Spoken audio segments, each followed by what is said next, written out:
就在刚刚，地球彻底被未知的怪物所占据，而你明明研究出了破局之法，却无力改变结局。弥留之际，你看向墙上的计划：天庭重工空天母舰、凌霄宝殿33重天飞升平台、轨道歼星炮珠仙剑孟婆汤、概念武器，4大神兽军团举国飞升。你眼中充满了不甘。如果当初自己能早点发现破局的方法，那是否能挽救如今的局面？你的诉求似乎得到了回应。再次睁开眼，你回到灾变前夕，回到了那个最高紧急会议上。此时大厅内正端坐着200多个专家和研究人员，每个人脸上的神情都无比凝重。而主持召开这次会议的负责人李兰则站在最前方，指着后方大屏幕上的一系列照片，沉声道：就在昨日，地球的上空笼罩了一层灰色幕布，某个未知的声音通告我们，说是已经将我们地球文明纳入了文明试炼之中，每个月都会在各个国家随机降临怪物，而怪物肩负着唯一使命，就是覆灭我们的文明。但是他顿了顿，神情疑惑道：然而根据民政和军方两边传回来的消息，至今并未在我们华夏境内发现任何怪物的踪影。昨日那个恢宏磅礴的声音笼罩全球，庄严宣告了文明试炼正式开始，惊动了整个地球，包括华夏的高层，第一时间做出应对决策，全国范围内搜寻可疑的怪物踪影，但却全都一无所获。有没有可能这是其他国家的阴谋？有个生物学家皱着眉头提出了质疑，可能是为了缔造某种阴谋论，让全球人心惶惶，去搜索调查，继而浪费人力物力。李兰扫了他一眼，目光在众人身上流转，一字一句沉声道：我可以很负责任地告诉大家，这件事和其他国家无关，天上的那块幕布完全是凭空出现，没有任何征兆，将整个地球封锁在内，飞船、火箭等任何试图突破地球的科技手段全都已经失效。其实在那个声音出现后，大夏便第一时间动员起来，调集科研团队对幕布展开研究，发现它不单单是背景色，更像是一座无形的牢笼，将地球上的人牢牢封锁在内，禁止任何人逃离出去。这种手段，地球上的任何国家都未曾掌握，只能是来源于未知而神秘的其他势力。下方众人听完了李兰的话，也都意识到了问题的严重性。而在会议室的一角，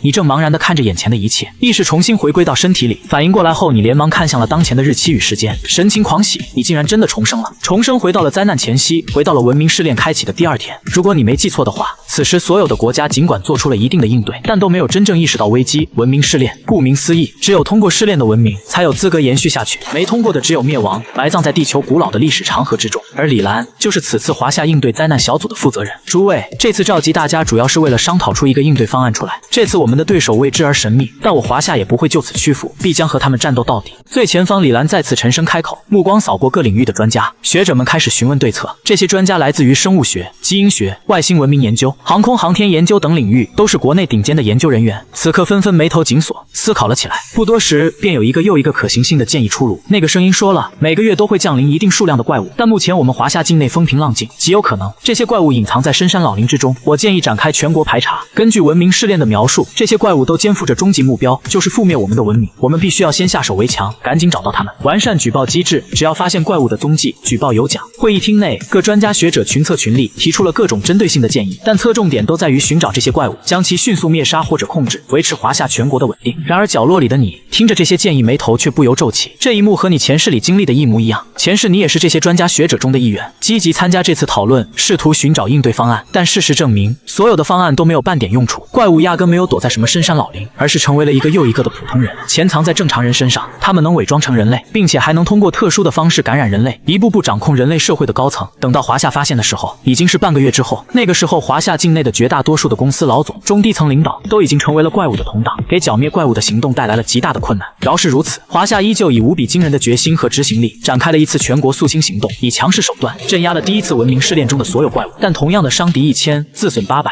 也正因为这次不顺，导致华夏元气大伤，国力锐减，各方面实力远不如前。林墨，你一直没有发表意见，是有什么不同的看法吗？话音一落，会议室里200多个专家学者们都不约而同地停止了讨论，转过身，目光聚集在了你的身上。你被这么多双目光注视着，却没有丝毫的慌乱，从容地站起身，对视众人，直截了当地说道：恕我直言，大家提出的这些方案纯粹是浪费时间，对即将到来的灾难没有任何用处。此言一出，全场的专家学者们顿时露出了不悦和愤然之色，冷冷盯着你。有人嗤笑讥讽道：我们在这里绞尽脑汁琢磨应对方案，你什么都不做，有什么资格在旁边说风凉话？就是我生平最讨厌的就是你这种纸上谈兵的人。你倒是说说，我们这些方案为什么没用？因为你的一句话，整个会议室气氛瞬间变得剑拔弩张起来。林墨，你说说，为什么这些方案是浪费时间？李兰同样有些不悦，但却给了你一个解释的机会。很简单，你自信地走上前方，指了指屏幕上的某张照片，沉声开口：文明试炼自昨日已经开始，怪物也已经降临在了各个国家之中，但一天过去了，却没有任何异常上报上来，大家不觉得奇怪吗？这有什么奇怪的？一个社会学的专家冷笑一声，反驳道：怪物知道我们会灭杀他们，肯定第一时间躲在深山老林暗中发育啊！蠢货！你瞥了他一眼，索性直接无视。紧接着你扫向众人，语出惊人：他们的确躲起来了，只不过他们躲在人类社会，伪装成了普通人的模样，和我们正常生活工作。话音刚落，整个会议室突然炸锅了，所有人都瞪大了眼睛，不敢置信地盯着你，细思极恐。他们被你提出的这个猜想给吓到了，那些怪物居然伪装成了人，所以才没被发现。空口无凭，哼！你有什么证据能证明这些怪物能伪装成普通人？林默，你说的太过匪夷所思了。李兰深深看着你，沉吟着问道：你有证据吗？当然有。你昂首挺胸，目光再次在座的200多个专家学者身上扫过，淡淡开口：今天参加会议的人里面，就有一个人是怪物伪装的。此言一出，在座的所有人瞬间面色大变，左右四顾打量着周围的人，震惊、怀疑、恐惧，各种情绪不一而足。大家别听他妖言惑众，他肯定是其他国家派来的间谍，想要打乱我们会议，让我们内部互相猜疑。那个社会学的专家突然站了出来，对你厉声呵斥了起来。众人见状，紧张压抑的氛围才稍稍有所缓解。比起你说的，他们更愿意相信这个社会学家的猜测。然而恰在此时，你突然迈动步伐，朝着那名社会学家走去，吓得众人连忙后撤，拉远了你以及那名社会学家之间的距离。难道是他？你能证明他是怪物伪装的？联想到这名社会学家刚才接连反驳你的反常行为，他愈发觉得太可疑了。我倒要看看你怎么拆穿我是个怪物。这名社会学家却是站定在原地，一动不动，似乎等着看你的笑话。不，他只是个蠢货。哪知你摇了摇头，直接越过了他，脚下步伐未停，继续朝着会议室的另一个角落走去，最终停留在了一个穿着白色大褂、戴着金丝眼镜的中年女人面前。吴主任，能问一下你的老公和儿子现在在哪里？明明是一句普通的问话，但却仿佛刺激到了对方。他怨恨地盯着你，面部变得扭曲，身体以超出常理的角度弯曲起来，骨头不停地错位碰撞。短短10秒之间，他的身上人类的特征越来越少，最终变成了一头羊首人脸，体表遍布鳞片，匍匐在地的怪物模样，散发出暴力嗜血的气息。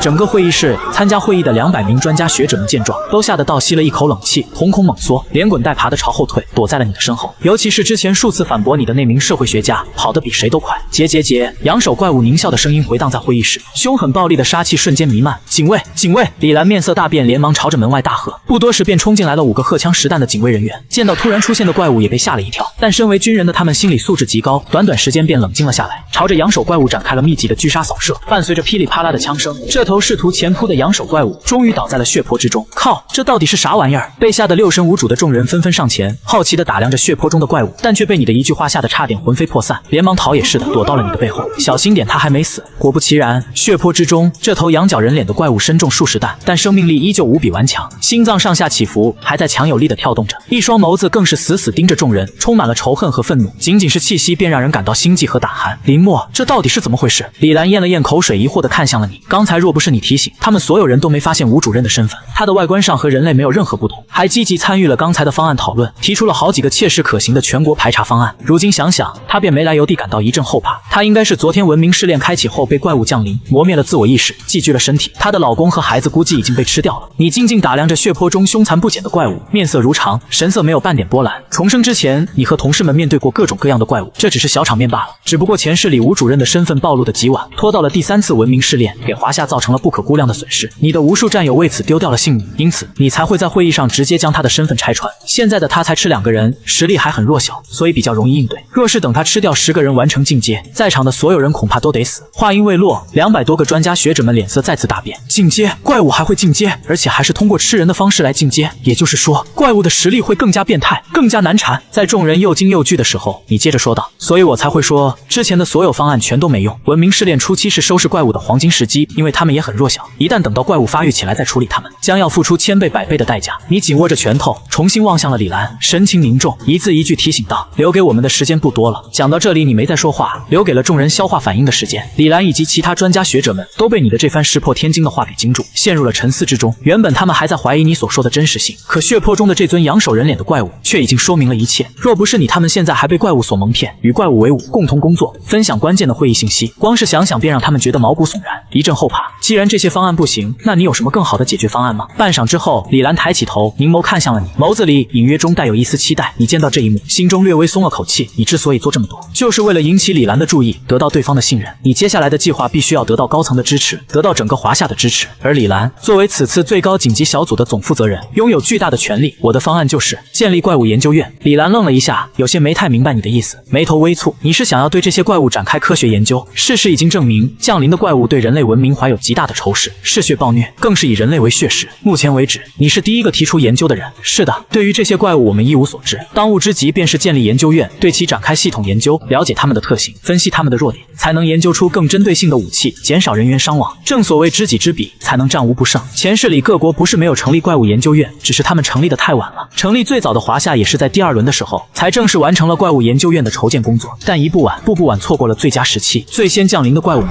他们吃了大量的人类血肉，都已经发育起来了。分析弱点，了解特性，研究武器。李兰等人对视了一眼，再次陷入了沉思之中。文明试炼的怪物只会一轮比一轮恐怖，我们将面对的怪物实力会越来越强，强到突破我们的认知和想象。当人类文明的科技水平无法跟上怪物的强度，等待我们的将是王族灭种，将是文明覆灭。闻言，全场瞬间寂静，每个人的脸上都流露出了浓浓的震惊神色。你说的太危言耸听了，这个突如其来的文明试炼虽然古怪，但他们从未想过会有王族灭种的一天。华夏传承了5000年的璀璨文明会覆灭在他们的手上。诸位，我这绝不是危言耸听，远的不说，每尊怪物降临都会第一时间磨灭宿主的意识，取而代之伪装在人类社会生活生存。一旦他们掌控了身居高位者，说到这里，你便停顿住了，没有再说，留给了众人想象的空间。李兰等人脸色却都变得无比难看。的确，你说的一点都没错，怪物随机降临，一旦寄居在身居高位的人身上，造成的破坏将是难以估量的。最麻烦的是，这些怪物都精通伪装，藏身在人类社会，平时看起来和普通人无异，极难发现。此次若不是你提醒，他们还在傻不拉几的跟一尊怪物商讨应对怪物的方案。针对林墨的提议进行表决吧。李兰缓缓抬起头，看向众人，是否立即建立怪物研究院，开展对怪物的研究？众人神情微动，对视了一眼，短暂思考后，纷纷做出了决定。所有人都被你刚才那番话给说服了，投了赞同票，221票同意。李兰看着最终统计结果，点了点头。那我宣布怪物研究院即刻成立。至于第一任院长的担任人选，在座的所有专家学者的目光都齐刷刷地看向了你。作为发起人，没有人比你更适合担任这个研究院的掌舵者。林墨由你来担任第一任院长，你意下如何？李兰轻笑一声，眸中闪过一丝期待和赞赏的神色。非常之时，就该用非常之人。而且他注意到你对怪物似乎已经有了一定的研究，推断出了怪物降临后是潜伏在人群之中，义不容辞。你当仁不让，果断答应了下来。那好，我代表华夏县授予怪物研究院1级权限，对于研究院的需求，无论是人员、物资、武器、科研仪器等，其他部门会优先满足。你们的研究事关整个华夏的未来，关系到无数华夏百姓的安全，请你务必尽早找到识别怪物的方法，将隐藏在人类社会中的所有怪物全都揪出来。这是他目前最担心的事。怪物在人类社会隐藏的越久，所造成的危害就越大，时间紧迫，越早揪出怪物，对华夏来说便会少一分威胁。请华夏放心。你强忍着心头的激动，郑重点头。终于你获取到了高层的信任。不止如此，李兰竟然破格将首任院长让你来担任，如此你便可以更好地实施自己的计划。前世里华夏奋力坚持，顽强抵抗，在第12轮的时候，集全国科研团队的智慧结晶，研究出了能镇压怪物的科幻天庭计划。只可惜时间太晚，大厦已经崩塌，狂澜已经倾覆，最终回天乏术。但这一次你开局掌握了极大的主动权，一切都有机会。当晚会议结束后，所有参加会议的专家学者们都怀着复杂忐忑的心情离开了。而关于建立怪物研究院的批文，以惊人的速度经过层层审批，在李兰的力排众议下，发放到了你的手中。燕京之中原科技部的旧址也被划分成为了怪物研究院的办公区域，并且军方更是调集来了一个营的兵力，负责怪物研究院的安全防卫工作。任何人没有上级批文或者你的允许，都禁止进入其中。同时各部门都抽调了精英骨干人员，划派到了怪物研究院。就连那尊倒在血泊中的怪物也被运送到了研究院，关押在了超强钨钢合金打造的临时监狱之中。短短半日，上至你这个院长，下至普通员工，整个研究院的班子瞬间搭建了起来。院长苏尔前来报道，以后我将协助您的日常工作以及照顾生活起居。一名长相貌美、身材高挑、穿着职业制服的女子恭敬地站在你面前。她原本是科技部的工作人员，虽然年轻，但干起事来雷厉风行，从不拖泥带水，属于精英中的精英。李兰把她抽调过来，主要是为了协助你推动研究院的工作进展。老苏，你望着眼前的美女助手，神情有些恍惚。前世里苏尔是你的同事，曾和你并肩作战，明明是个娇弱的女子，干起活来却比男人还拼，最终在一次应对怪物的突发事件中和怪物同归于尽，丧生在了火箭炮之中。院长，您是在喊我吗？苏尔愣了一下，不确定地问道。你这才回过神，眼前的身影和记忆中逐渐重叠，微微一笑，主动伸出手。你好，很高兴见到你。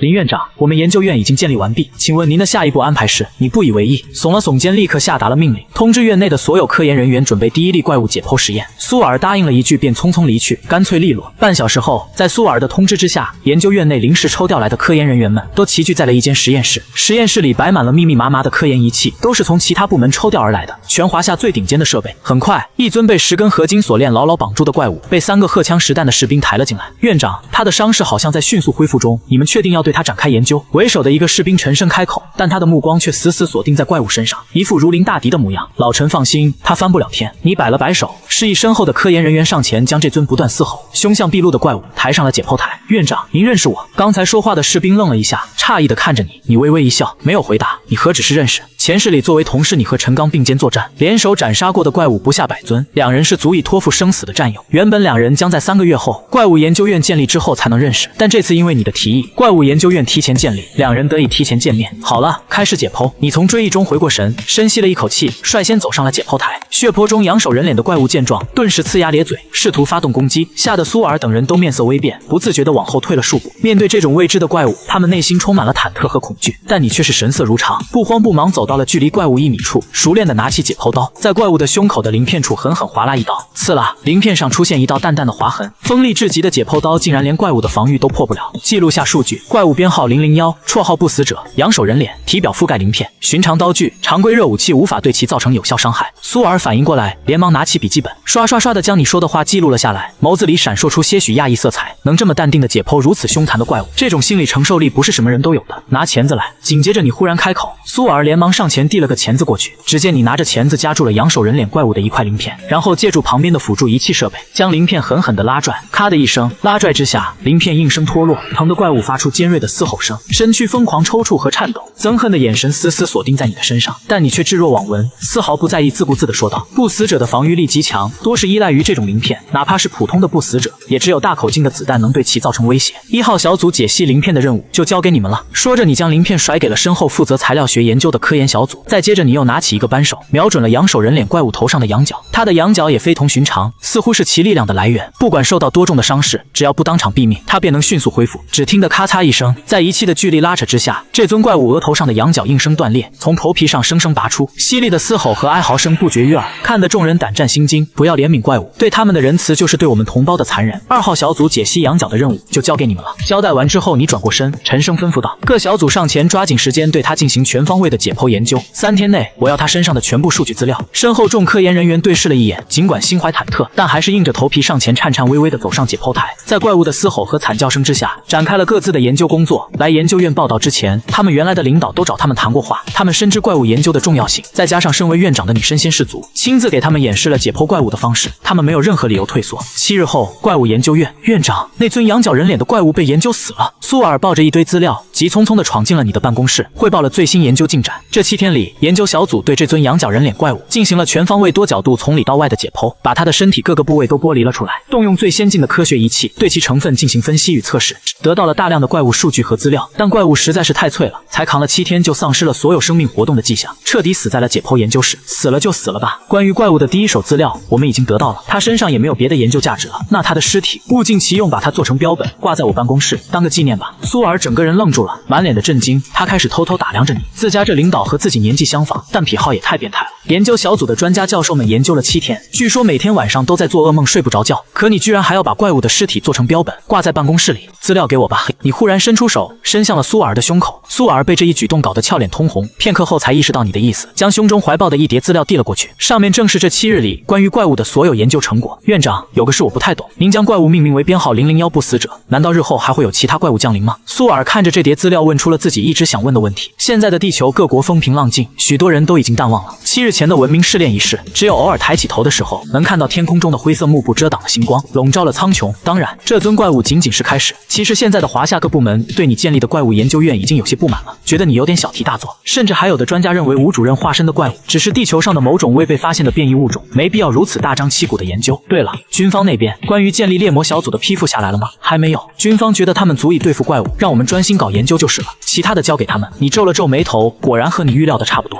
刚建立的研究院只是得到了李兰个人的信任，其他部门对这个小小的研究院并不是很重视。婉儿，把我整理后的这份资料送到内阁去。你深吸了一口气，取出了一份 SSS 级加密资料，递给了苏尔。燕京，内阁数位老者正在处理政务。老王，已经7天过去了，无论是我们华夏还是各国之中，都没发现什么异常。最近怪物研究院疯狂抽调人员，仪器设备优先配给资源人力，其他部门已经有很大意见了。你会不会有点太小题大做？或许我们大夏就只有吴主任这一例怪物。李兰被一个个大佬注视着，顿时感受到不小的压力，眉头皱起。是他以一己之力担保，才推动了怪物研究院的成立，给予了最高优先级，还破格将你的身份破格提拔为研究院的首任院长。但7天以来，全球风平浪静，怪物的事情就像是捕风捉影一般，米国等国家都没做什么应对措施，唯有他们华夏杯弓蛇影，鼓捣出了个怪物研究院。这个李兰颇有些为难。恰在此时，一名警卫急匆匆地跑了进来，报告首长，怪物研究院送来 SSS 级绝密文件。闻言，众人都不由一愣，绝密文件？军方的一位老者摇了摇头，随口道：他们前不久还找过我，说是要组建猎魔小组，估计还是为了这事。他漫不经心地接过报告，撕开封条，随意地拿出了里面的文件，草草扫了一眼，但他脸上那漫不经心的表情顿时一扫而空，眼神之中迸发出了震惊之色。什么？这怎么可能？其他几个老者对视了一眼，都预感到了什么，主动走到了军方老者面前。当看清楚了文件上的报告内容后，每个人的神情骤变，震惊、惊慌、恐惧。研究院那边这么快就取得了突破，获取了怪物的全部习性，其防御力强，恢复速度快，生命力极其顽强，故将其命名为001不死者。其具备超强的防御力，以血肉为食，吞噬的人类血肉越多，升级越快，等阶越高，防御越强，破坏性越大。1阶吞噬10人可提升至2阶，2阶吞噬100人可提升至3阶，3阶吞噬1000人可提升至4阶，4阶怪物非核弹不可伤。几人彼此对视，不断吞咽着口水，目光之中全都是无法掩饰的震撼之色。研究院的效率未免也太高了，短短7日便将那尊怪物的数据、习性、进阶等情况分析得如此透彻。这份数据确定是真的吗？军方的老者紧攥着报告，死死盯着警卫员问道：如果真的，那么他们军方必须要重新估算这种怪物的破坏力了。这个我也不太清楚，但研究院的苏尔正在会议室外等候。警卫员挠了挠脑袋，让他进来。很快，苏尔小心翼翼地走进了会议室，看到了一个又一个大佬，这些人都是跺跺脚都能让华夏翻天覆地的大人物。此刻每个人都如同小学生一般，好奇地盯着他。你送的这份绝密资料确定是真的吗？军方老者抢先开口，沉声问道。一双深邃的眸子停留在苏尔身上，充满审视和质问的意味。这些资料是院长带着我们呕心沥血研究了7天才整理出来的，上面记载的怪物资料和数据都经过了反复大量的实验，可以确保99.6%以上的真实性。001不死者都已经被研究死了。众人闻言都露出了古怪之色，怪物被研究死了，可见你带领的研究院有多疯狂，也能侧面证明这份报告的可靠和真实性。诸位，情况不容乐观了。林默说，根据模型预测，华夏境内至少还存在50至100头001号不死者潜藏着。他刚才快速翻阅了整份报告，注意到了上面的这个论断。他很了解你，没有必要的把握，是绝对不会做出如此论断的。几位老者彼此对视，眼眸闪烁着，眉宇中都透着浓浓的忧虑。林默太猛了，研究院才成立7天，便取得了如此详尽的怪物各方面参数，效率之高，成果之大，完全超乎了他们的想象。但同样的，也让他们有些坐立不安，忧心忡忡。50到100只001不死者，多藏在华夏的14亿百姓之中，必然会不断吞噬血肉，壮大己身。尽管报告上说怪物每吞噬一个人都需要一定时间来消化，但是一旦怪物达到了3阶4阶，他们的防御将极大提升，非核弹不可伤。各位领导不用担心。正在这时前来汇报的苏尔壮着胆说道：来之前院长说过，我们发现怪物的时间早，一步快步步快，目前来说优势在我。001不死者现在还很弱小，都在想方设法隐藏自己的身份，不敢明目张胆的吃人。我们只需举行新闻发布会，向民众科普怪物的习性，公布注意事项，警惕怪物的袭击，一旦发现异常即刻举报，必然可以揪出大部分伪装的怪物。众人闻言眼神一亮，顿时露出喜色。的确，你说的没错，降临在华夏的怪物现在还只是1阶，实力还很弱小，只要让百姓们警惕观察，发现异常即刻举报便可以揪出他们。除非他们不吃人，但不吃人他们就无法获得成长进阶，这几乎是不可能的。所以优势的确在我。老王，你这次没看走眼。林默担得起医院之长。一个老者看向了李兰，感慨不已，神色中满是对你的欣赏和肯定。其他几个老者也是连连点头。若没有你研究出的这份报告，他们对怪物的了解还一无所知，处于摸黑状态，什么都不知道，更别说做出精准的判断和应对。我提议研究院的优先级和待遇还可以往上提一提。赞成，我也赞成。新闻发布会的事情也交给怪物研究院吧，专业的人来办专业的事。另外，对林默院长的保护措施必须要升级了。001不死者知道此事，说不定会对林默院长展开猎杀行动。如今研究院和林默院长都对华夏至关重要，我复议。众老者迅速达成了一致，做出了一系列的决定。军方的那名老者更是大手一挥，在一直没有批复的文件上签下了自己的名字，并写下指示，抽调各军区最精锐人员前往怪物研究院报道，组建猎魔小组，无条件听从院长林默的命令。研究院办公室，什么？让我当主播？苏尔瞪大了眼睛，指着自己的鼻子，不敢置信。他刚从内阁回来，跑到你面前复命，结果你就给他安排了个新的工作。我打算在怪物研究院的官网开设一个直播间，向全国14亿民众科普编号001不死者的特性应对方法。你长得好看，外在形象好，不当主播浪费了。您长得也很帅啊，为什么自己不直播？你见过领导直播的吗？直播下午开始，你赶紧去换身衣服，别穿得这么干练，小家碧玉一点。这是工作需要。苏尔看了看自己身上的工装，总感觉你别有居心，但又没什么证据。下午，苏尔穿着平时的休闲装走进了直播录制室，一改之前的干练着装，就像是个长相清纯的邻家女孩。看着早已调试好的直播设备，她小心忐忑地坐在了镜头面前。第一次当主播的她内心没什么底，开始直到听到你的声音，她才收敛心思，进入了工作状态，看向镜头露出了甜美的微笑。观众朋友们，我是怪物研究院的苏尔，自即日起，我院将在本直播间解答大家的疑惑，回答怪物相关的问题。一段简单的开场白之后，他发现直播间异常冷清，在线观众的数量寥寥无几，连一个弹幕都没有。院长，他哭丧着脸看向了坐在对面玩手机的你。不急，我已经和其他部门打好招呼了。今天下午全国网络上的所有流量都将向咱们直播间引流。此次直播前，你特地和内阁打了个招呼，拿下了超级特权，人数什么的完全不是问题。与此同时，某博，全国最大的博客平台，一条置顶公告直接取代了排名第一的某戏子热搜，挂在了最显眼的位置。公告名为“国家兴亡，匹夫有责”。劲爆的标题瞬间吸引了许多网友们的好奇，大量网友点进公告，发现竟然直接跳转到了某个外部网页的直播间。映入眼帘的是一个清纯甜美的美女直播，自称是什么怪物研究院的工作人员。黑客入侵，发生什么了？某博这是被杀穿了呀！技术人员呢？怪物研究院这是什么机构？我以前从没听过呀。有一说一，这美女是真漂亮啊！要是给我当老婆，我天天住别墅也愿意啊。哥们儿，你是一点亏也不愿意吃啊！直播间里原本冷清寂寥的屏幕上涌现出了成片的弹幕，铺天盖地，密密麻麻。直播间的在线人数更是顷刻间突破到了上万人。同一时间，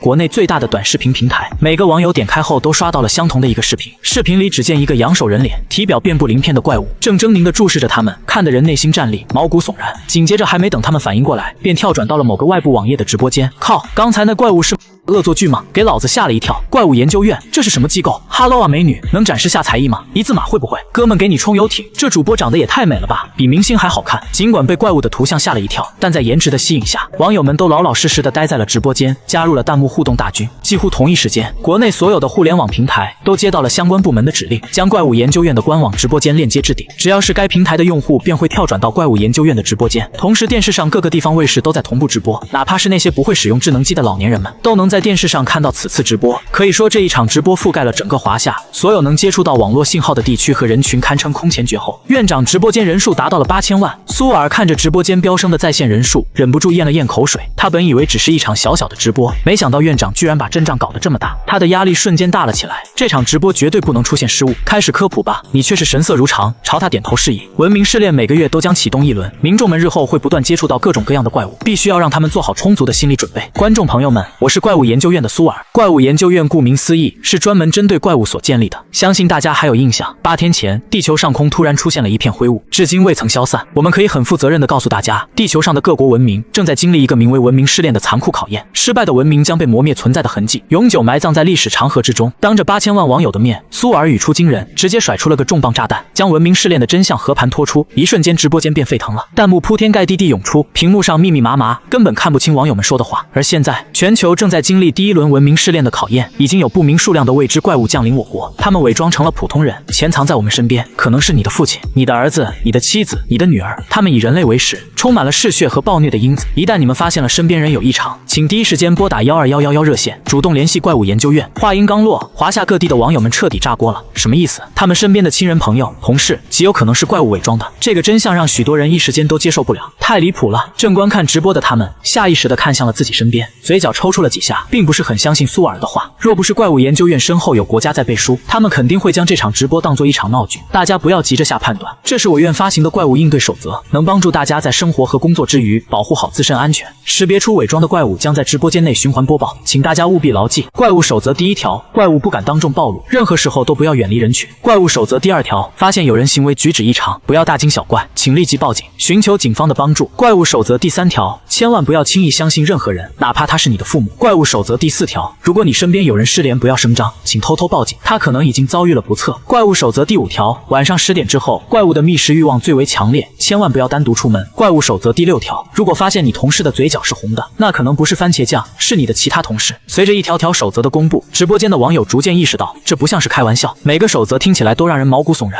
他们身边真的有人被怪物替换了吗？怪物伪装成普通人，和他们一起吃住，一起生活，目的就是为了偷偷吃掉他们。主播，你说的太吓人了，跟真的一样。怪物真的伪装在我们身边吗？完了完了，我今天晚上肯定睡不着觉了。睡觉，我现在住在单位的员工宿舍，只想赶紧搬出去。听完怪物守则后，我看谁都感觉是怪物。怪物守则不是说了吗？不要远离人群，怪物不会轻易暴露。直播间里在线人数数量不知不觉中突破了1亿人，这是真实的在线人数，而不是那种平台弄虚作假的数据，近乎覆盖了当前所有在上网的网友们，给这些民众的心理上造成了巨大的冲击。怪物真的出现了，就潜藏在他们的身边，稍有不慎，可能就会被怪物盯上，成为怪物的食物。怪物守则说了，普通人面对怪物，两者之间的战力区别，就相当于普通拳击手面对泰森，反抗只会让怪物更加兴奋，惊慌、害怕、担忧、恐惧、绝望，各种情绪都充斥在每个民众的心头。大家不要太悲观，一旦发现怪物的踪迹，及时拨打12111热线上报。请相信华夏，相信怪物研究院，我们会倾尽全力保障每一个民众的生命财产安全。此话一出，直播间的网友愣了一下，紧接着便是海量的电话拨通，挤入了研究院的热线。院长不好了，热线爆了！一个工作人员急匆匆地跑进录制室，福尔在你身边报告道：扩充县城，分流接入，赶紧增派接线员，确保热线24小时通畅。这场直播的效果终于达到了，民众们对怪物已经有了一定的认知。你相信，在14亿民众的联合举报之下，国内那几十头怪物将暴露无遗，除非他们降临8天以来一个人都没吃，一桩命案都没犯下，但那几乎是不可能的。大洋彼岸，米国国防部大夏全民直播的事情很快惊动了这里，全华夏的流量都聚集到了这个直播间。詹姆斯盯着屏幕里的苏尔，嘴角抽搐了几下，不由嗤笑道：大夏真的脑子抽了，居然认为怪物伪装在普通人之中，还主动向民众传播恐慌，更是编造出了一个所谓的怪物守则，生怕民众们不害怕，特意传播恐慌的情绪，简直是唯恐天下不乱。要知道大夏可是足足有14亿的人口，这样下去恐怕都不用怪物出手，大夏自己就要乱成一锅粥了。长官，我们米国排查了1周了，只拍到了一张怪物的模糊图片，其他什么都没找到。大夏的猜测有没有可能是真的？詹姆斯身边的一个助手忽然开口，担忧地说道。闻言，詹姆斯眉头微蹙，沉默片刻后摇了摇头，断然道：不可能，哪有怪物能伪装成人的模样，还正常生活在人类社会中。尽管他们一直没有找到怪物，但始终没朝着怪物已经伪装成人类这个方向思考，这太匪夷所思了。能伪装成普通人的怪物，显然具备了高度的智慧，而地球演化了那么多年，也才诞生人类这一个智慧物种。让国防部继续排查，怪物肯定藏在某个角落。詹姆斯眸光闪烁，否认了助手的这个猜测。国外水管，全球最大的视频平台华夏怪物研究院的直播，同样被有心人转载同步到了这里，顿时引起了来自全国各地网友的热议，围观人数空前绝后。哈哈哈，开什么玩笑，我身边的亲人朋友是怪物，我很好奇，他居然能一本正经的念怪物守则，怎么忍住不笑的？我记得大夏是有9年义务教育的呀，怎么会有这么多的漏网之鱼？怪物研究院一个笑话罢了。大部分的网友对苏尔公布的怪物守则都嗤之以鼻，没有人相信怪物已经躲藏在了人类社会，融入了他们的身边。至于怪物研究院，更是因为此次直播被推上了风口浪尖，成为了全球网友们的笑柄。许多人都在吐槽大夏昏了头，居然鼓捣出了这么个机构。8日前，地球的确被拉入了一片灰幕之中，但谁也不确定怪物是不是真的降临了。万一是个国家的恶作剧呢？唯独大夏如此杯弓蛇影，竟然以惊人的速度成立了个怪物研究院。他们实在想不通，这个研究院除了传播恐慌情绪让民众们害怕之外，还有什么作用？大夏、天津怪物研究院，随着直播的进行，怪物热线已经被打爆了，每分钟都有数十个电话拨入。为此，你专门增设了100个接线员，专门负责处理全国各地网友们的举报热线。喂，是怪物研究院吗？我刚看了直播，怀疑我室友有问题。昨天晚上我发现他的牙齿上塞了一块肉，还骗我说是跟我女朋友吃火锅吃的。开玩笑，我女朋友怎么可能跟他出去吃火锅？先生您好，这边觉得你女朋友可能恋爱了。喂，你好，我要举报，我怀疑我同事是怪物伪装的。前天我借了他3000块钱，他一直拖着不还，以前他明明不是这样的人。先生您好，请不要污蔑怪物，怪物只吃人，从来不借钱。喂，警察叔叔，快来救命！我在公司楼的厕所隔间里，我在厕所里听到了男人的声音，会不会是怪物？接线员们耐心负责，认真倾听每一个电话，将网友们提供的线索都记录了下来，不多时便汇总了数千条。然而这些线索绝大多数都是网友们的胡乱猜测，和怪物没有什么关系。院长有个大学生举报说看到了一个长着羊脑袋的怪物把他室友给吃掉了，他现在正躲在寝室的柜子里。突然间，一个接线员放下电话，急匆匆地跑到了你面前，递交了一个关键性的线索，地点位置。你瞳孔微缩，沉声问道：在哪？就在燕京郊外的理工大学。猎魔小组集合，准备出发。你当机立断，下达了命令。上级批复下来后，从军方抽调来的精锐人员都已经陆续来到研究院，共300人，被你安排进了猎魔小组，由陈刚担任队长。可是陈刚满脸难色，有些犹豫。猎魔小组刚成立，还没磨合训练。没有可是，战斗就是最好的磨合训练。是，院长。陈刚愣了一下，很快反应过来，敬了个军礼，转身离去。清点手下的300人集合到了你的面前。猎魔小组应到300人，10到300人。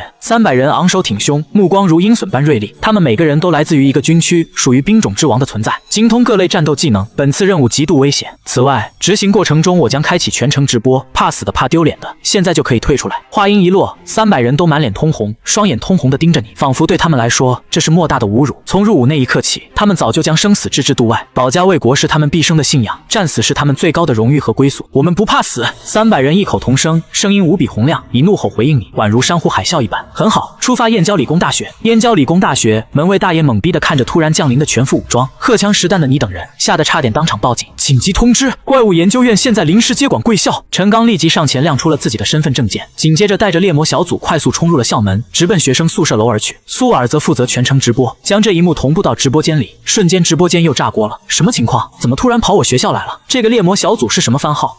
好像是发现了怪物的踪迹。这个猎魔小组是专门负责猎杀怪物的组织吗？这装备好豪华呀，应该是真枪吧？网友们震惊不已，全程高能，目不转睛地盯着屏幕。只见在陈刚的带领下，猎魔小组迅速锁定了一栋学生宿舍，将其中的所有学生都喊了出来。站在宿舍前的空地上，足足有上千人。这些学生们都满脸茫然，不知所措地看着荷枪实弹的陈刚等人，一时间不知道发生了什么。谁报的警？你率先上前朗声问道。是我报的，我看到了怪物把我的室友给吃掉了。一个面色苍白的大学生上前，忐忑不安地四处张望，警惕地盯着周围每个人，充满防备，生怕他们突然变成了怪物。你不知道谁是怪物？你皱了皱眉头，本能感觉到有些棘手。整栋楼的学生足足有上千人，很显然怪物伪装在其中，想要揪出来难度不是一般的大。科幻天庭必须要提上日程了。你心中叹息一声，喃喃自语。科幻天庭是前世华夏覆灭之前集全华夏之力商讨出来的应对危机方案，具备多种功能，可镇压怪物，封印诡异，识别怪物的身份只是其中一个小小的功能。但现在你只能用最原始的方式对怪物进行排查了。所有人盘查下身份。你挥了挥手，对空地上的上千名学生展开了全面排查。按照举报者所说，他在2个小时前看到怪物吃掉了他的室友。显然怪物在察觉到猎魔小组的到来之后，再次伪装了身份，潜藏在了这批学生之中。2小时后，经过了轮番交叉排查，现场的上千名学生们都被猎魔小组验证过身份。但是院长所有人都排查了。陈刚走到你身边摇了摇头，他们身上并未发现异常，应该都不是怪物伪装的。此次盘问他们严格按照你编定的怪物守则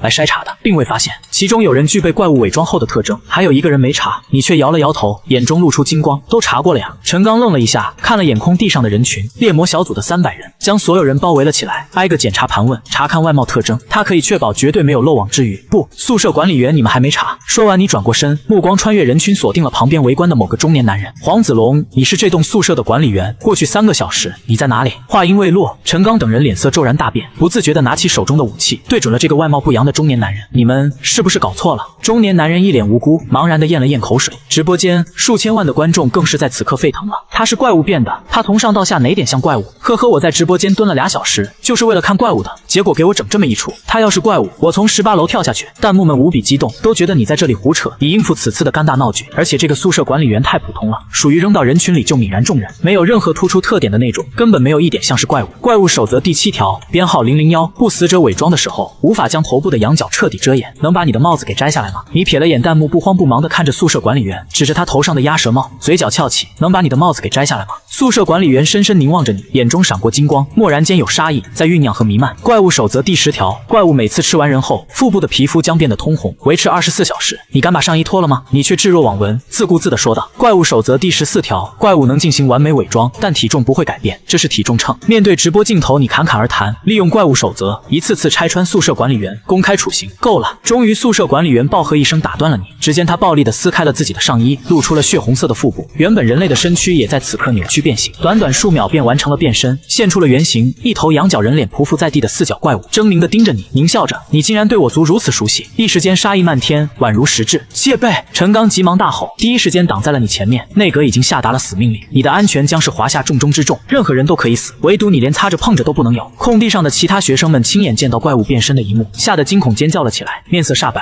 场面一度非常混乱。猎魔小组执行猎魔任务，你却是淡定如常。陈升下达了战斗指令。是。陈刚瞥了眼你，擦去了额角冒出的细汗。和怪物如此近距离对峙，他内心都忐忑不已，无比紧张。但院长却无比淡然，甚至连眼皮都没抬一下。猎魔小组听我命令，1号战术瞄准怪物的羊角射击。陈刚深吸了一口气，身先士卒，率先开火，试图在怪物出手之前先行狙杀这头怪物。1号战术是你交代给他的，针对001不死者的弱点，避开其身体防御，优先攻击其羊角。经过研究，羊角乃是不死者的力量源泉。吼，连我族的弱点都知道，留你不得。001不死者见状再次爆发出怒吼，狞笑着不顾一一切的朝着你扑来。哒哒哒，猎魔小组强势开火，以密集的火力压制着001不死者的行动。一颗颗子弹撞击在001不死者的身躯之上，都被鳞片给挡了下来，并未造成什么有效伤害。这防御强度至少已经吃了5个人。你死死盯着怪物，心头一寒，杀意凛冽。与此同时，直播间在高清摄像头的捕捉同步之下，宿舍楼前的战斗被数千万网友们看得清清楚楚。怪物现出原形，与猎魔小组展开战斗。所有的事情都发生在电光火石之间，但却颠覆了所有人的固有认知，刷新了他们的世界观。真的有怪物，到了此刻再也没有人怀疑你的话了。怪物真的就躲藏在人类社会里，潜伏在他们的身边，以他们的同胞为血食，就连子弹都奈何不了他们。怪物守则，赶紧把怪物守则给背下来。院长刚才就是利用怪物守则才识别出怪物的。从现在开始，谁在我面前戴帽子，我直接打。这怪物太凶残了，我连正视他的勇气都没有。真佩服这些猎魔小组的人，我更佩服林院长。他刚才盘问怪物的时候，两人距离只有3米吧。弹幕疯狂涌动，都在发泄着心头的震惊与不敢置信。对于你，他们是由衷敬佩。回想起当时的情况，换做他们，若是提前知道怪物的身份，肯定恨不得有多远躲多远。但你却是身先士卒，站在怪物3米远，这种胆量不是寻常人能有的。千万要赢啊！望着屏幕中紧张激烈的战斗场面，直播间的网友们内心充满了忐忑和担忧。300人的猎魔小组强大的火力压制，竟然和一头怪物打得有来有回，让他们对怪物的强大有了更深刻的认知。寻常人碰到怪物的下场只能是沦为食物，就连泰森恐怕也活不下来。恐惧、害怕、迷茫，各种情绪弥漫在每个人的心间。人类的末日难道到了吗？恰在此时，画面的镜头陡然变换，转移到了在现场指挥的你身上。只见你孤身一人站在后方，不断做出战术调整，修正陈刚等人的战斗方法。明明是很普通的一幕，却让众人的心头燃起了一团火。一种名为安全感的东西浮现在他们的心间。有林院长在，我们不会输。不知道谁发了一句弹幕，整个直播间彻底被点燃了，铺天盖地的弹幕汹涌而至，全是清一色的有林院长，我们不会输。直播间的数千万网友都变成了复读机，不断重复着这句话。燕郊理工大学宿舍楼前，半个小时后，密集的枪鸣声终于平息了下来。报告，陈刚捂着受伤的右臂走到你面前。猎魔小组顺利完成任务，目标001不死者已彻底丧失战斗力。在他的身后，那尊极其嚣张、妄图杀死你的羊角人脸怪物已经倒在了血泊中。尽管依旧凶残，但他头上的羊角已经被生生打断了一根，身上的鳞片也都被大口径子弹贯穿了数次，完全丧失了战斗力。但猎魔小组的情况也不容乐观，包括他在内，共有100多人负伤，2人重伤。这还是你在一旁指导战术战法的结果。若没有你的指导，他们的伤亡情况只会更加惨烈。可以说这次战斗他们没有输，但也没有赢。把他带回研究院，你摆了摆手，心情同样很沉重。猎魔小组虽然都是军中精锐，但缺少磨合，对怪物的战斗方式也不熟悉，因此必须要抓紧时间训练战法战术。未来的怪物只会更强，留给他们的时间不多了。院长，直播间人数破亿了。脸色煞白的苏尔走上前，强忍着心头的不适汇报道。你眉头一动，深深凝望着自己这个美女助手。此次行动，苏尔一直跟在你的身后，负责同步直播。第一次目睹了怪物的凶残，战斗的惨烈，居然还能站着向你汇报工作。难怪前世里研究院被怪物攻破的时候，他会毅然决然和怪物同归于尽。但这一世不会了，你不会让怪物有任何机会对华夏造成任何威胁。直播间随着战斗的结束，网友们悬着的心终于放了下来，弹幕遮盖了整个屏幕。牛逼！研究院威武！林院长，我以后就是你的死忠粉了。好顽强的怪物，承受了如此猛烈的火力攻击，居然没有当场死亡。女主播叫什么名字？兄弟们，我是真心喜欢这个，你哪个不喜欢？在经过了怪物的真相刺激之后，民众们紧绷着的神经也放松了不少。经过此事，怪物研究院以及你的名字也被世人熟知，彻底爆火。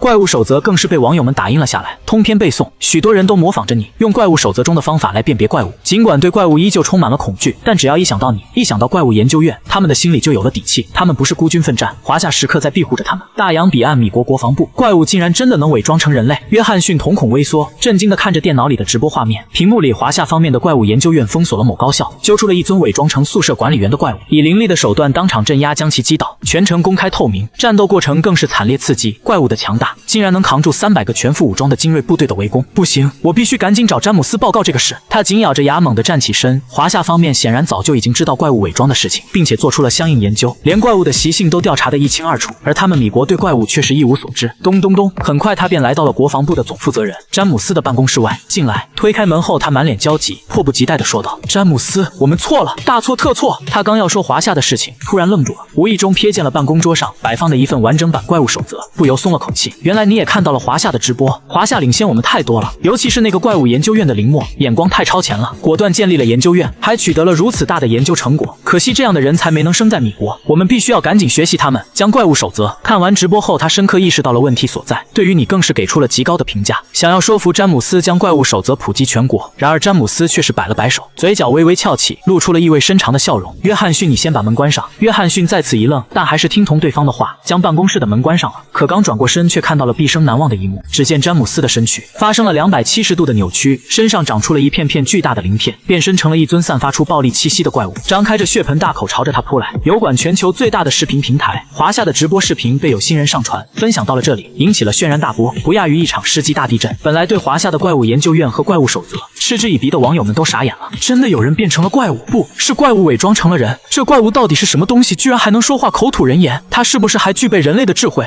我的上帝，世界末日难道要到来了吗？我的身边不会也有怪物隐藏的吧？在铁一般的事实面前，全球各国的网友们都意识到自己错了，一时间恐惧的气氛笼罩在了各国民众之间。华夏没有骗人，那些怪物真的降临在了普通人里，完美伪装和他们一起生活工作，说不定他们的父母亲人情侣就是怪物伪装的。一想到这里，他们便不由毛骨悚然，连门都不敢随便出了。越来越多的人开始艾特自己的国家，台米国、华夏都已经建立怪物研究院，研究出了怪物守则。你们到底在干什么？我不想死啊，我还年轻，我真的不想死。采樱花国、八嘎，赶紧把怪物揪出来啊！怎么这个时候当哑巴了？怪物擅长伪装，以人类为食，凶残暴虐，充满未知，给各国民众带来了极大的恐惧。一时间阴霾笼罩在了各国上空。怪物研究院实验室宿舍管理员被合金锁链牢牢绑住，锁死在了实验台上。站在他旁边的是你，以及一群身穿白色大褂的科研人员。终于捕获了第2尊怪物了，你眸光闪烁，心头激动不已。前世里大夏经历了12轮文明试炼，在灭亡之前，已经有科学家寻找到了文明试炼中的一线生机。每个怪物都拥有着不可思议的威力，掌握着超凡能力，看似不可抵挡。但只要怪物死亡后，他们的体内便会掉落某种诡异的物品。对这些物品进行解析研究，可以获得各种超出当前时代的科技。比如说001号不死者，它的力量来源于羊角，一旦死亡，其羊角也将自动脱落。只不过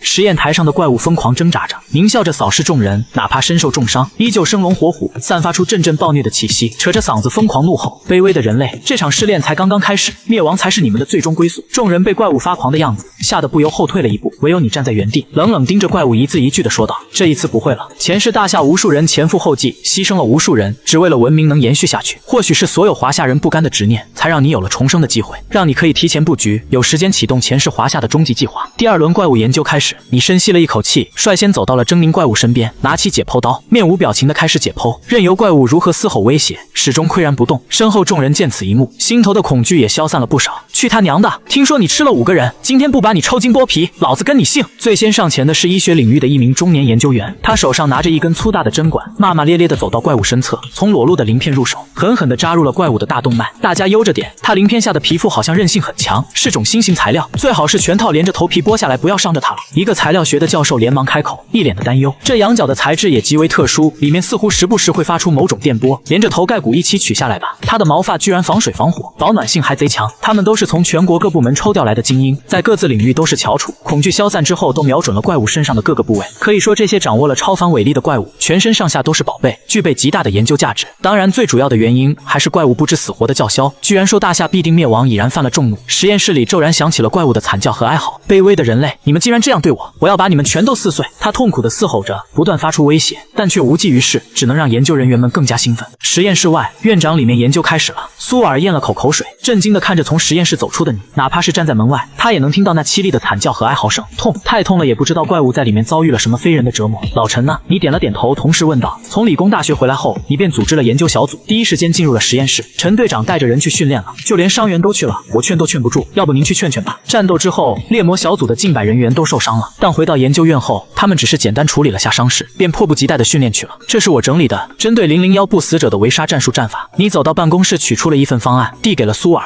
吩咐道：你去一趟，把它交给老陈，让他按照这个方法训练。苏尔瞪大了眼睛，本以为你会去劝阻陈刚等人，没想到你居然甩出了一份训练方案，这也太拼了吧！别挨了，我们没时间了。你轻叹了一声，沉声道：第1轮文明试炼已经过去了8天，降临的怪物里肯定诞生了2阶，我们必须要争分夺秒，提升猎魔小组的战力。闻言，苏尔心头一颤，顿时想到了那份绝密档案。怪物吃人是可以进阶的，尽管怪物每吃一个人都都需要24小时来消化，但实力越强，消化的时间越短，而只需要吃10个人，他们便可以进阶到2阶，实力将发生翻天覆地的变化，防御力、破坏性、速度、恢复力、生命力等都将更加恐怖。难怪陈刚和院长会如此急切，以猎魔小组如今的战力，面对2阶不死者只会全军覆灭。院长放心，我这就去。苏尔接过训练方案，快步朝着训练场而去。同一时间，自从理工大学怪物事件后，各国的官方都意识到了问题的严重性，开始紧跟着华夏的步伐疯狂抄作业。大夏建立了怪物研究院，他们也建立怪物研究院；大夏组建了猎魔小组，他们也组建了猎怪小队。就连怪物守则也被印发成了各个不同的语言版本，在各国之中疯传。不知不觉间，你编撰的这本守则成为了全球最畅销的书籍，没有之一。总而言之，大夏做了什么，其他国家纷纷跟进。同时，在各国民众的留心注意之下，怪物的身影也逐渐浮现出了水面。越来越多的人拍摄到了怪物的样子，羊角人脸、体表鳞片、四足仆地、残忍暴虐，怪物杀人事件发生的愈发频繁，无形的恐惧弥漫在各国的土地上。最先崩溃的则是那些小国缺乏强有力的执行力和镇压力量，怪物愈发嚣张，甚至都不再躲藏，干脆现出了身形，寻找人类猎杀，以提升自己的实力。一时间，全球各国动荡不安。水管全球最大的视频平台，随着怪物身影的频繁出现，各国的网友们上传了越来越多的怪物袭击人类、以人类为食的视频。我邻居昨天被怪物袭击了，半截身体都被怪物吃了。我的上帝，这长着羊角的怪物被机枪扫射，竟然还能活蹦乱跳。我听华夏说，怪物吃人会越变越强，难道世界末日真的要来了吗？大胆预测，人类文明将在1年内灭亡。这该死的文明试炼到底是谁搞的鬼？老子不想参加这个试炼啊！一个个的视频引起了全球民众的争相讨论，大部分人对这次文明试炼持悲观态度，无比消极。这才第1轮，据说后面每个月都会有新的怪物降临，人类极有可能被这些异种族的怪物给覆灭了。末日言论甚嚣尘上，愈演愈烈，各种乱象在全球接连上演，打砸抢烧事件发生的愈发频繁，秩序已经在悄然之间崩塌。华夏在全球秩序崩溃、陷入混乱的时候，这里显得有些格格不入。怪物的恐怖氛围同样笼罩在这片大地，但民众们却没有想象中的悲观。全国各地每个城市依旧灯火通明，秩序井然，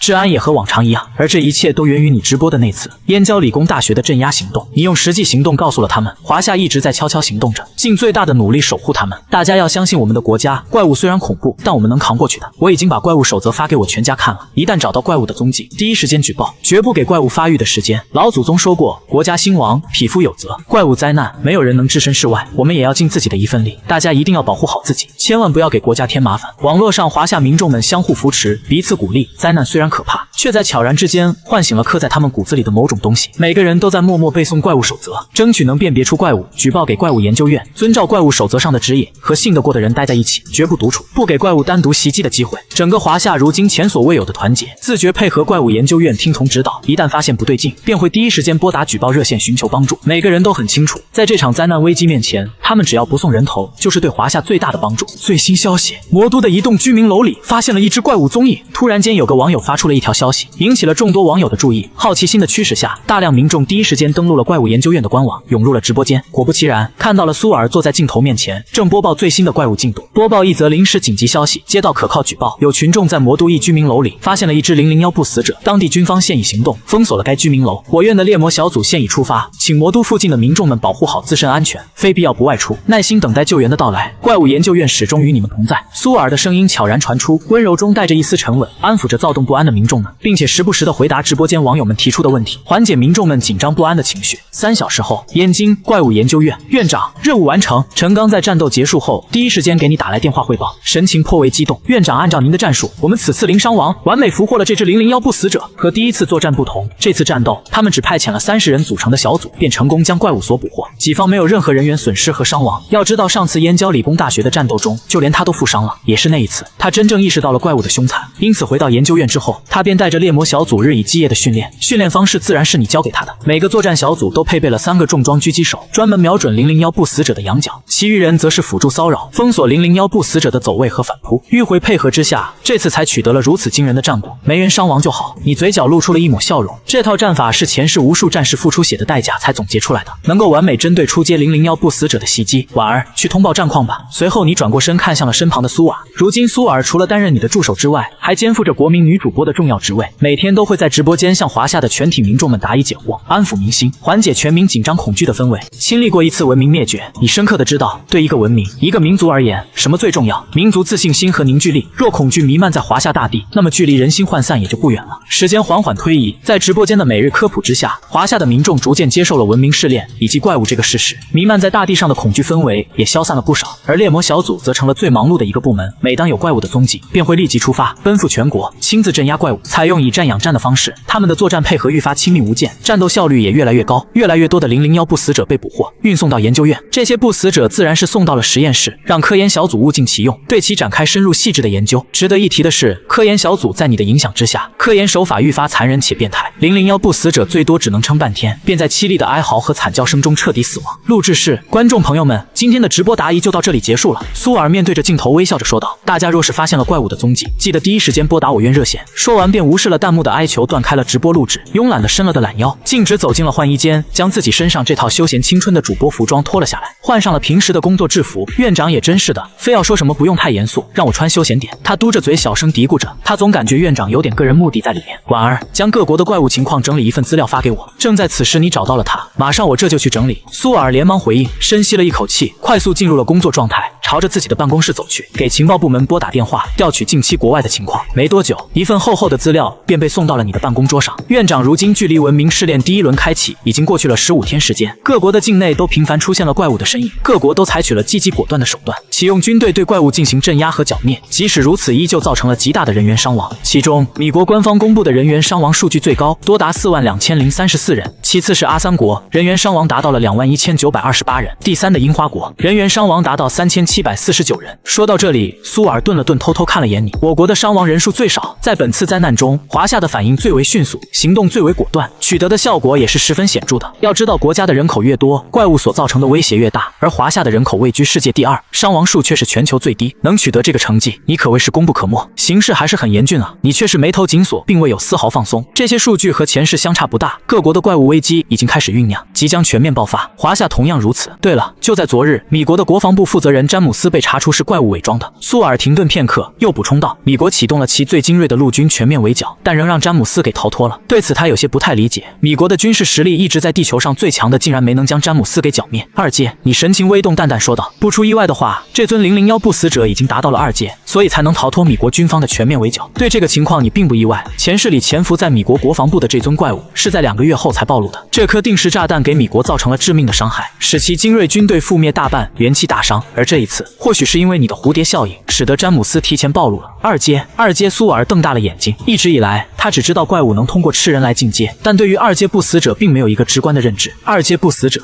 竟然能在米国最精锐的陆军围剿下不死，还突围出去。2阶不死者的可怕远不止于此。你摇了摇头，神情颇为凝重，随后又开口问道：“其他国家击杀的怪物数量呢？”苏尔愣了一下，随后看了眼手中资料，继续汇报。据各国官方通报的消息，米国累计击杀了42头001不死者，樱花国累计击杀了29头不死者，我国击杀了49头不死者。还有半个月，你背负着手，眺望向窗外，第一轮文明试炼就要结束了。在击杀怪物的数据上，华夏依旧排列在第1位。猎魔小组如今在全国设立了10个常驻点，一旦有怪物的踪影，便会第一时间前往镇压击杀，保护民众的安全，击杀的效率极高。还有半个月，你背负着手眺望向窗外，第一轮文明试炼就要结束了。作为重生者，只有你知道，每一轮的文明试炼结束后，那个神秘的声音都会对各个不同文明的表现评级，评级越高，所能获得的奖励也越惊人。没错，文明试炼有点类似冲关性质的百族灭亡，但顺利通过的话，将获得各种神奇的奖励。前世里华夏在第一轮文明试炼中和米国一样，都只获得了 A 级的奖励，全民体质提升了10%，但这种提升在怪物面前依旧显得太过孱弱。重生一世，你必须要想办法获得最高的 S 级奖励。院长，我们成功